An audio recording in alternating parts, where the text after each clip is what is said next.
Hello everyone, welcome to BioLessons. Let's understand nephrons today, the tiny little structures which filter about 180 liters of filtrate every day. Understanding this single topic, the structure of nephrons properly, can clear your doubts and concepts about excretory system and can help you fetch 2 to 3 marks in NEET. So let's dive into the topic now. Let us first understand where are these nephrons located. This is the diagram for the human excretory system.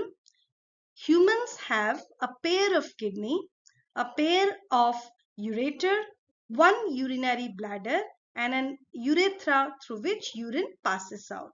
This is the dimension of a kidney, and a typical kidney weighs about 120 to 170 grams.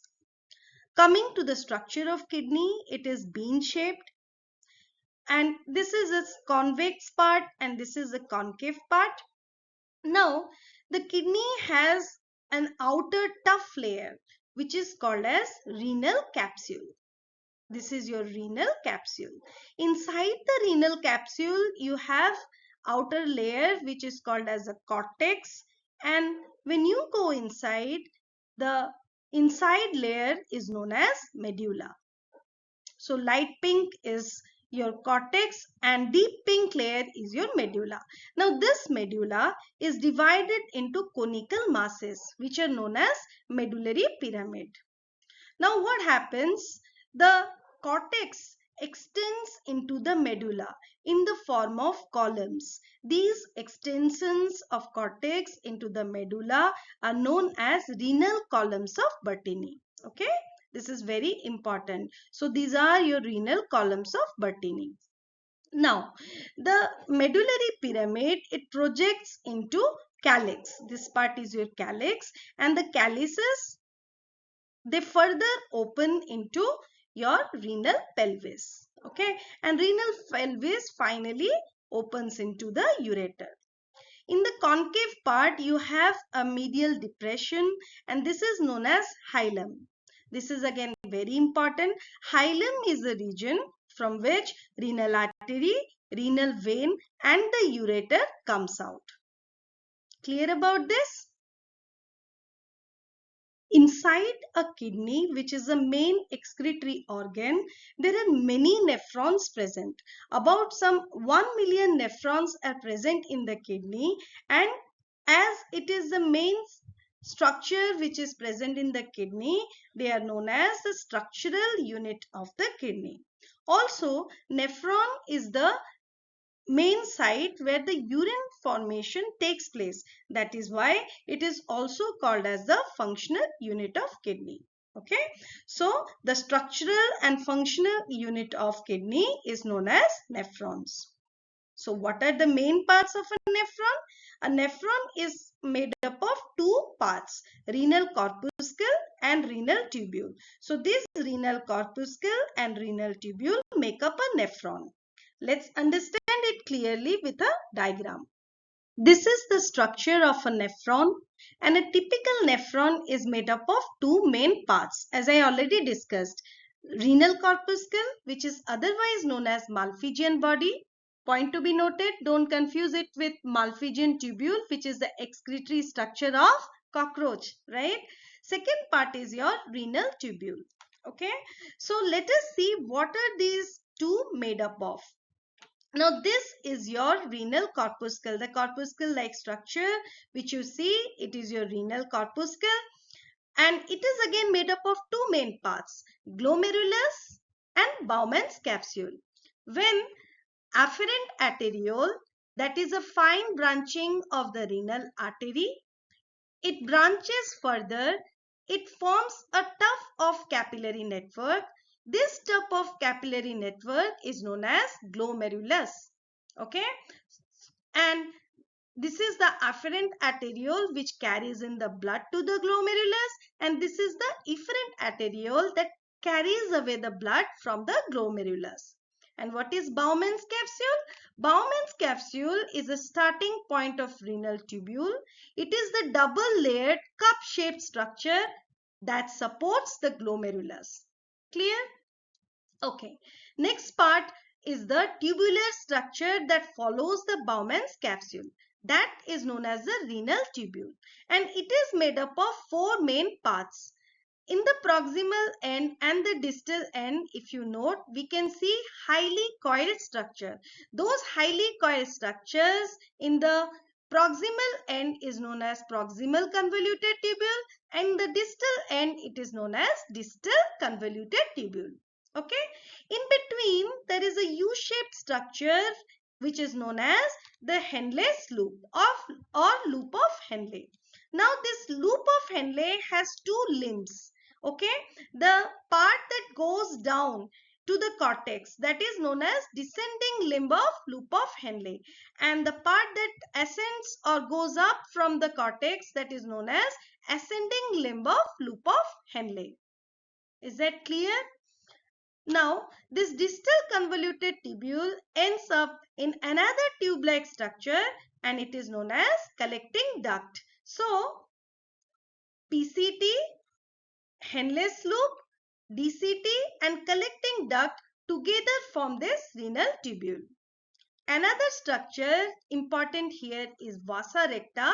Important point is that vasa recta is not a part of the nephron, but it plays a very important role in formation of the urine.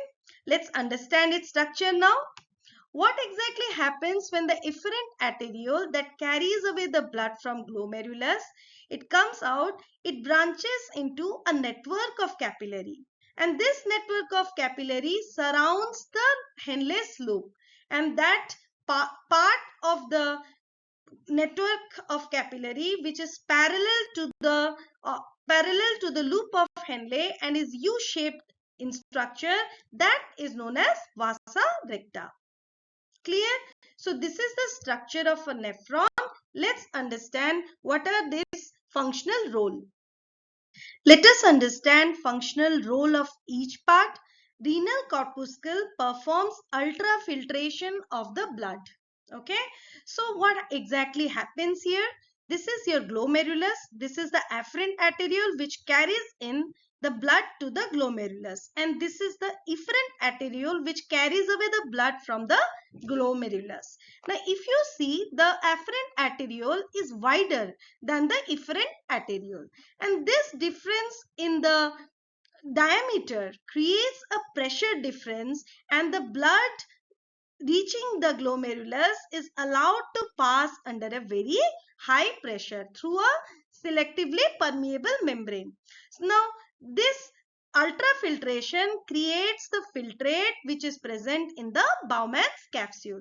So, what is the purpose of this ultrafiltration? This ultrafiltration technically filters out the waste and retains the nutrients. Okay. Let's now come to the role of the second part, that is renal tubule. Renal tubule performs tubular secretion and tubular reabsorption. Now what is the meaning of both of these? Look, when ultrafiltration is carried out, the process is not 100% effective. Technically what happens, ultrafiltration should ideally act as a sieve through which all the waste in the blood, that is nitrogenous waste and the H plus ions, that should come inside. Okay, and all the essential nutrients should be retained in the blood. But what exactly happens, that filtrate still contains some of the essential nutrients, and the blood that comes out through the efferent arteriole, it still has some nitrogenous waste in them. So what can we do about it? So we need to reabsorb whatever essential nutrients are there in the filtrate, and we also need to take out the nitrogenous waste that is still present in the efferent arteriole. Okay, so how do we do that? Here comes in the picture the peritubular capillary. Okay, so what happens, this efferent arteriole is carrying away blood from the glomerulus, and this is still having some waste and we need to remove that waste. Okay, so what happens, this peritubular capillary which is running in close proximity to the renal tubule, as they are very situated very close to each other, exchange of the substances can take place between them. Okay, so from the blood, whatever nitrogenous waste are there, they are secreted into the filtrate, that is known as tubular secretion. Okay, and what is reabsorption? Whatever essential nutrients that has come in the filtrate, that are reabsorbed by the capillary network, that is known as tubular reabsorption. Is that clear? So the main function, I repeat again, for the renal corpuscle is ultrafiltration, and for the renal tubule it is secretion and tubular reabsorption. I hope that part is clear for you. So the flow of the filtrate in a nephron is from the glomerulus to the Bowman's capsule to the proximal convoluted tubule, and from it the filtrate moves in the loop of Henle and then goes to the distal convoluted tubule and finally into the collecting duct. Okay, so this glomerulus and Bowman's capsule, together called as renal corpuscle, they perform ultrafiltration, and renal tubule performs tubular reabsorption and tubular secretion. Clear about the flow of filtrate? Let us now discuss the types of nephrons. There are two main types of nephrons. Cortical nephrons, which accounts for 85%. These are primarily present in the cortex region. They have a short loop of Henle and extend very little into the medulla. Also, if you see, the capillary network surrounding the renal tubule is irregular shaped. Okay. Coming to juxtamedullary nephrons, they account for 15%. They are present both in cortex and in the medulla. They have a long loop of Henle which extends deep into the medulla. Now, they have a specialized structure in them. They have a capillary network that runs parallel to the loop of Henle and is also U-shaped. Okay. Now coming to the functional role, the cortical nephrons primarily perform bulk filtration and reabsorption, while juxtamedullary nephrons perform the function of concentrating urine and conserving water. When you say vasa recta, it is found primarily or associated primarily with juxtamedullary nephron. It is absent or very negligible in case of your cortical nephrons. I hope this part is clear now. So we have covered the conceptual part. Let's now quickly discuss the important exam ready PYQ liners. Okay. So do you remember what are renal scoliomerbutini? They are extensions of the cortex in the medullary pyramids. Okay. And what is hilum? Hilum is the medial depression in the concave side from where blood vessels, nerves, ureter enter and exit. And what is Malpighian body? Is it same as that of Malpighian tubule? No, Malpighian body is glomerulus plus Bowman's capsule and otherwise known as renal corpuscle, right? And if you say afferent arteriole and efferent arteriole, whose diameter is more? Afferent arteriole has a wider diameter than the efferent arteriole, and this is responsible for creating high pressure required for the ultrafiltration. And let's come to juxtamedullary nephron. They are 15% and they are characterized by a long loop of Henle as well as vasa recta. Okay. So they are primarily responsible for concentration of the urine. Very, very important. Some of the common NEET confusion areas.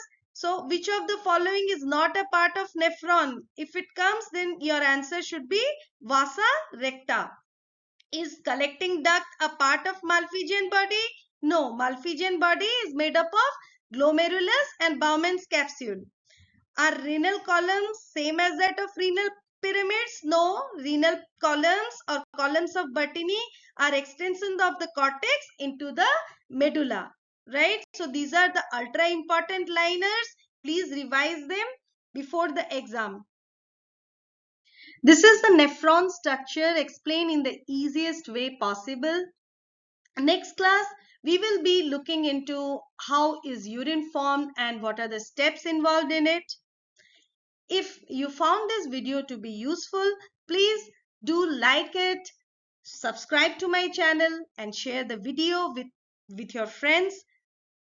Also, if you have any queries, then reach out to me. I will be very happy to answer. Thank you everybody. Thanks for watching. Have a very good day.